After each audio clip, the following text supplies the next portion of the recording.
బంగారం మరియు వెండికి ఎప్పుడూ డిమాండ్ ఉంటుంది. అయితే అంతర్జాతీయ పరిస్థితుల్లో వచ్చిన మార్పులకు అనుగుణంగా బంగారం, వెండి ధరలు కూడా హెచ్చు తగ్గులకు లోనవుతున్నాయి. గత కొద్ది రోజులుగా తగ్గుముఖం పట్టిన బంగారం, వెండి ధరలు మళ్లీ పెరుగుతున్నాయి. దేశ రాజధాని ఢిల్లీలో తులం బంగారం 24 క్యారెట్లు ధర ఒక్క రోజులోనే 1400 పెరిగి 79,300 రూపాయలకు చేరుకుంది. మరోవైపు కిలో వెండి ధర 93,000 వద్ద ఎలాంటి మార్పు లేకుండా కొనసాగుతోంది. బుధవారం 99.9% బంగారం ధర 77,900 వద్ద ముగిసింది. గురువారం 99.5% బంగారం ధర 1,400 పెరిగి 78,900 రూపాయలకు చేరగా బుధవారం 77,500 వద్ద ముగిసింది.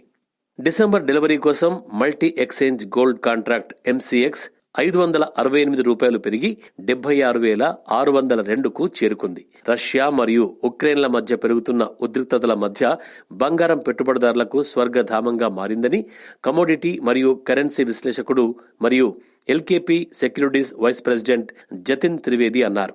విదేశాల్లో బంగారం ధర $19.80 నుంచి $2,695.40 పెరిగింది. అదనంగా వెండి ధర ఔన్సుకి $31.53 ఉంది.